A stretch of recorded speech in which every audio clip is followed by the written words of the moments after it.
Bonjour et bienvenue à tous. Regardez quelque chose de fondamental, quelque chose d'intéressant. L'Union européenne qui considère que Bazoum est en détention illégale, mais l'Union européenne maintient son ambassadeur auprès de ce gouvernement qu'il considère comme illégal. Non, attendez, est-ce que moi j'ai dit, attendez, parce que moi je veux qu'on soit, ça dit, soyons réglons avec nous-mêmes, hein.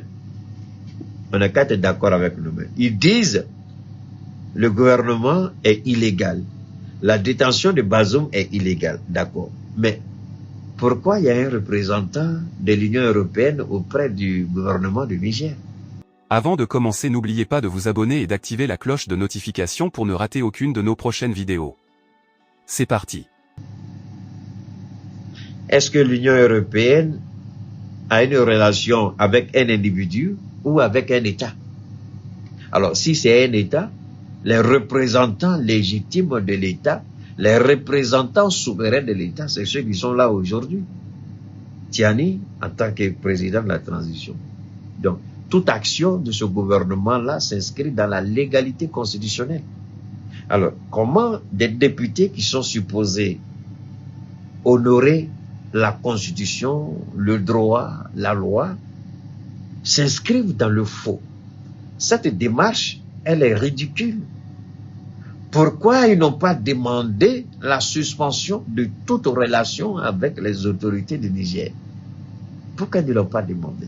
Alors pourquoi l'Union européenne maintient-elle encore un ambassadeur auprès du Niger, de l'État du Niger? Pourquoi? C'est ça qui est dangereux. C'est ça qui est dangereux. Pourquoi? Alors, mais, écoutez toujours, hein, continuez. Je sais que vous, au niveau de YouTube, tellement c'est en train de monter en flèche, on essaie d'attaquer, mais je vous en prie, continuez. Vraiment, je suis, là, vous avez frappé. Vous êtes, je me mets au garde à vous. Merci, continuez de partager, je vous en prie. C'est Facebook là qui, eux, ils dorment un peu, ça bouge pas trop. YouTube, merci infiniment. Alors, regardez ici, mais, on va continuer. Mais pour l'organe européen, la libération du président Bazoum doit aller de pair avec sa réintégration. Vous écoutez? Donc, ils exigent que Bazoum soit libéré et réintégré comme président du Niger, président légitime du Niger. Alors, ça, c'est l'Union européenne qui dit ça. Mais, pour permettre de bien comprendre. Alors, au regard de cette bêtise européenne, de cette incongruité européenne, de cette... Comment vous appelez ça? Cette attitude inamicale. Voilà la réponse du général Tiani. Non. Vous savez, le général là, non. C'est-à-dire que moi, mon général, il est assis. Quand vous parlez jusqu'à, quand vous finissez, non, il dit, amenez-moi mon bic. Il prend son bic. Et puis, il écrit. Il dit, allez-y, saisissez ça là. Et puis, amenez-moi. Il regarde. Et puis, il prend bic. Décret, pape, il signe, c'est fini. Regardez ce qu'il a fait. L'Union européenne a fait la grande gueule, mais regardez ce qu'il a fait. Le président de la transition du Niger, le général Abdrahmane Tiani, a abrogé samedi 25, c'est-à-dire avant-hier, par ordonnance, la loi de 2015 qui criminalisait le trafic de migrants et qui faisait l'objet d'un très fort soutien de l'Union européenne. Il y a une loi qui avait été votée en 2015 et la loi, c'était à l'initiative de l'Union européenne qui avait poussé, qui avait même donné de l'argent, qui avait soutenu cette loi. La loi dit que tout Nigérien qui se livre à faire passer des Africains, peu importe la nationalité, qui les amène vers la Méditerranée, tout Nigérien qui est pris dans ce trafic-là, tu es condamné par la loi. Mais le général dit aujourd'hui, tous les Nigériens, si vous voulez faire passer les gens, faites passer les gens en Europe. Donc, le général ouvre la porte du Niger pour l'immigration clandestine Est-ce que vous avez compris ce que j'ai dit? Je vais continuer. Cette nouvelle devrait créer l'émotion à Bruxelles où l'appui du régime socialiste nigérien renversé le 26 reposait surtout sur la volonté affichée par les autorités de lutter contre le flux de migrants cherchant à rejoindre l'Europe à partir de la Libye. En vertu de cette loi de 2015, les Nigériens qui facilitaient d'une façon ou d'une autre le transport des migrants étrangers vers le nord, la Libye, l'Algérie s'exposait à des poursuites pénales. Aujourd'hui, il n'y a plus de poursuites pénales. Aujourd'hui, le général Tchiani a abrogé la loi. Tout le monde peut. Si ça bug, mon ami, il faut recharger ton téléphone. Vous ne rechargez même pas votre téléphone, vous n'avez pas de forfait, vous venez fatiguer les gens, ça bug où ça? Personne n'écrit ça bug, tu es le seul. Souvent aussi, soyez intelligent. Regardez, si les gens, vous vous précipitez toujours. Observez les gens. Si personne n'écrit là, il faut regarder si c'est sur toi, il y a le problème. Vous vous précipitez pour écrire, moi ça bug chez moi, moi Cheikh Oumar Keïta, ça bug chez moi. Mon ami, moi je prends connexion par an. Je ne prends pas par jour. Je ne prends pas par mois, je ne prends pas par semaine. Je prends par an. Je paye ma connexion par an. Voilà. On vous parle, vous venez, ça bug. Et toi, tu as regardé ta connexion. Tu es le seul sur le réseau. Vous êtes combien actuellement? Alors donc, le général dit Alors, bon, mon ami, tu m'emmerdes, tu écris encore, je te dégage.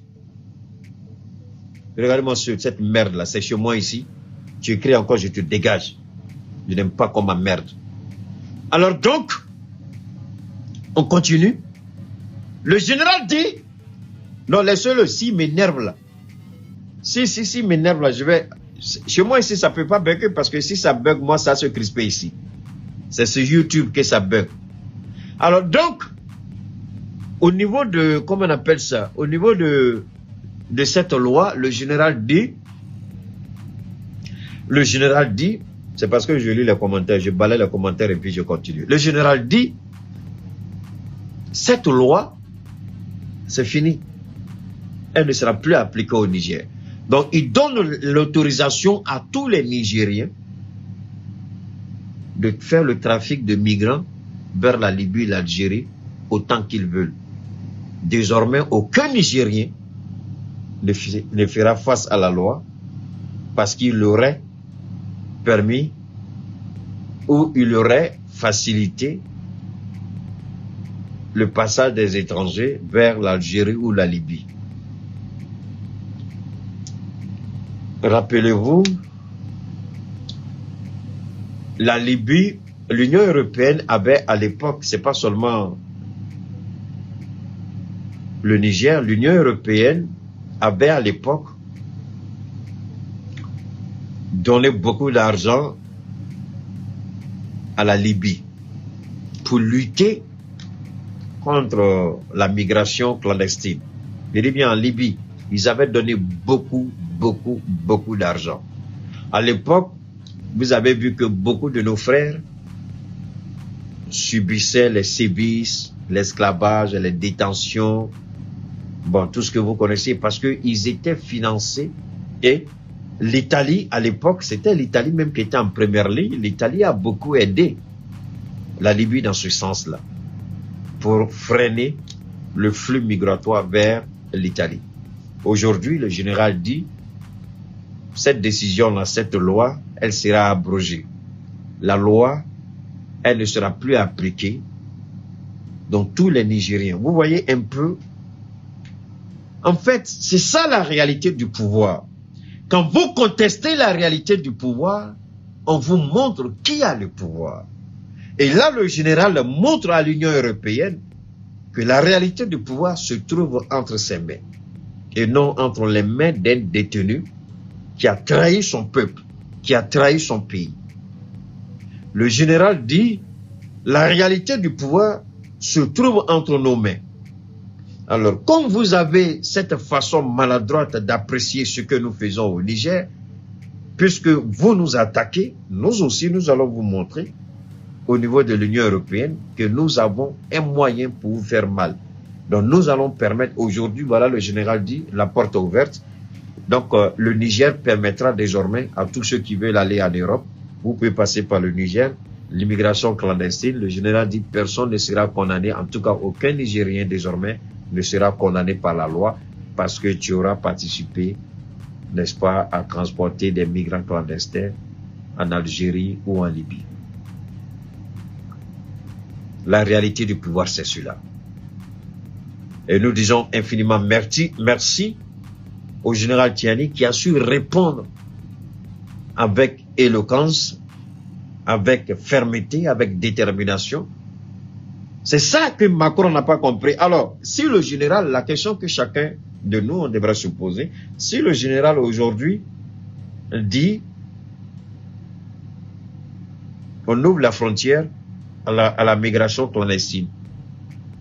Je vous ai dit tout à l'heure qu'il y a l'ambassadeur de l'Union européenne qui est au Niger. Puisque c'est le représentant de l'Union européenne, ils vont demander à leur ambassadeur de rencontrer les autorités du Niger. Maintenant, le général va les amener. Il y a une façon de respecter le pouvoir. Crier, là, c'est pas ça. Vous nous insultez, on vous montre qui détient la réalité du pouvoir. Et le général a démontré à l'Union, devant la face du monde et à l'Union européenne, qui détient la réalité du pouvoir au Niger. Maintenant, l'Union européenne va rentrer en négociation avec le Niger. Mais attention, il y a un problème là. Avec qui ils vont négocier? Avec un président qui est en détention ou avec un président qui a la réalité du pouvoir? Avec un président qui a la réalité du pouvoir. Et ce président-là, il s'appelle le général Tiani. C'est important pour nous. Donnez-moi une seconde, s'il vous plaît. Essayez de me... Voilà. J'espère que... Voilà. Merci beaucoup du côté de YouTube. Continuez de faire monter le mercure. Facebook, je vous en prie. Partagez. N'oubliez pas de vous abonner. Voilà. On a changé comment on appelle ça? On a changé de réseau. Rapidement, on continue. Alors, donc, le général Tiani, il montre que la réalité du pouvoir se trouve entre ses mains. L'Union européenne a le droit maintenant, soit de dire, nous allons subir l'immigration clandestine puisque cette loi a été abrogée, c'est-à-dire que la loi ne sera... Abroger une loi signifie que la loi ne sera plus appliquée. La loi n'est plus opérationnelle. La loi n'est plus applicable.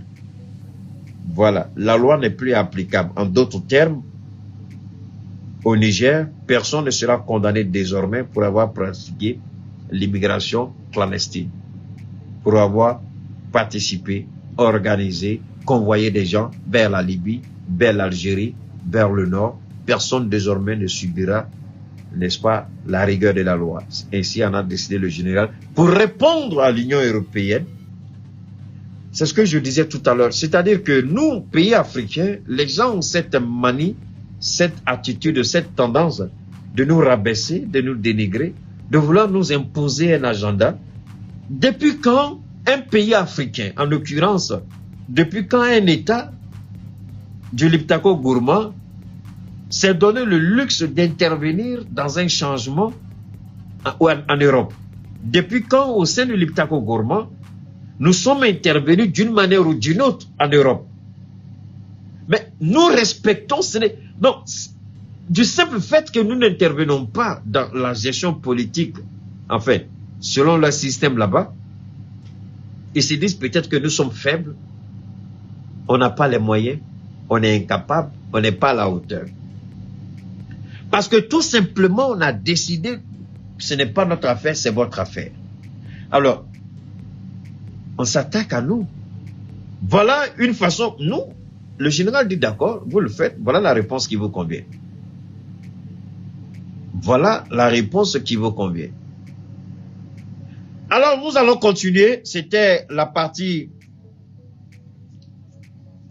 on va essayer rapidement d'écouter ceci. C'est important. Je vais vous amener à écouter. On va écouter. Parce que la France et certains pays de l'Union européenne, ils se sont donné... Écoutons ici maintenant.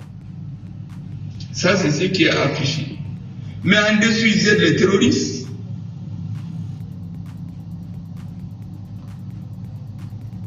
On va écouter, je vous en prie. On va écouter rapidement ce passage-là du Premier ministre et puis on va continuer. Ce sont eux qui les équipent et les arment. Notre ministre des Affaires étrangères a voulu donner les preuves à l'ONU des pays qui ont vocation à maintenir la sécurité internationale et la paix dans le monde. Si un d'entre eux se trouve partisan des terroristes et des vendeurs de drogue, un pays africain veut le prouver. On lui dit non. Il faut donner tes preuves dans la presse. Mais nous ne sommes pas là pour faire des communications, des conférences de presse. Nous sommes là pour donner des preuves.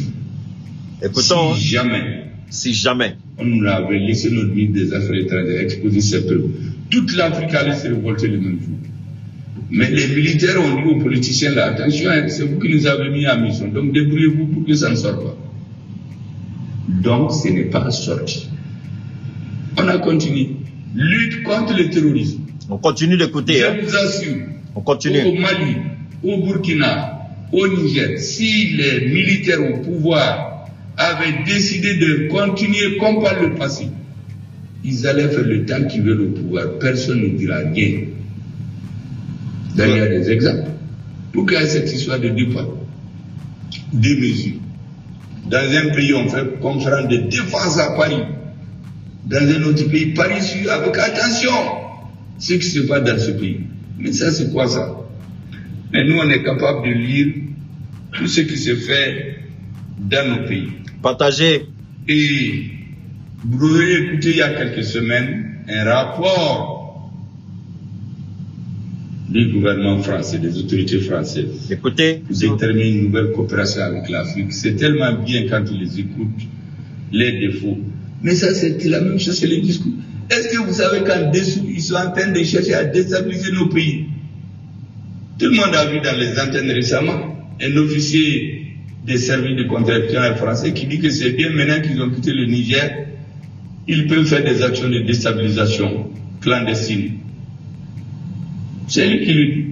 Mais il y a plus grave. Écoutez, hier, vendredi le 24, l'ancien ambassadeur de France ici, qu'on appelle Nicolas Lormand, qui passe tout le temps dans les réseaux au Mali à parler, ils ont organisé une réunion à l'Assemblée nationale française. Vous savez ce qu'ils disent aux gens? Que ce qu'il y a au Mali, au Burkina et au Niger, ça ne va pas durer. Parce qu'ils sont en train de travailler. Ils vont les déstabiliser. Vous avez saisi? Est-ce que vous avez saisi? Est-ce que vous avez saisi? Je vais vous permettre. On va continuer encore. Écoutez bien, je vous en prie. On va bien écouter. Revenons ici pour écouter. C'est important. C'est important. On va permettre au Premier ministre rapidement de... Voilà, on va écouter. Qu'on appelle Nicolas Lormand, qui passe tout le temps dans les réseaux au Mali à parler. Ils ont organisé une réunion à l'Assemblée nationale française. Vous savez ce qu'ils disent aux gens? Que ce qu'il y a au Mali, au Burkina et au Niger, ça ne va pas durer. Parce qu'ils sont en train de travailler. Ils vont les déstabiliser. Ils vont les pousser à s'entretuer. Ça, c'est hier, c'est le vendredi. Alors, pourquoi? Parce que, ce qu'il a toujours dit, on nous a menti. On nous a menti et on commence à voir. Je bénis le jour que Dieu m'a permis de poser le regard sur ce monde. Je magnifie Dieu pour m'avoir donné cet esprit, comprendre, analyser, anticiper. Et ce n'est pas tout. Je remercie infiniment Dieu de m'avoir permis de maîtriser cette langue étrangère, parler dans la langue du colon, dire au colon dans sa propre langue que c'est fini, c'est révolu.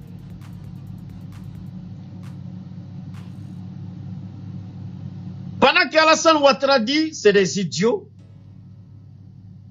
pendant qu'on dit que le Niger ne tiendra pas, pendant qu'on dit que le Burkina n'a rien, mais alors pourquoi la France est en train de s'atteler à vouloir nous déstabiliser? N'oubliez pas de vous abonner et d'activer la cloche de notification pour rester informé de nos prochaines vidéos. Restez à l'écoute pour les développements passionnants à venir.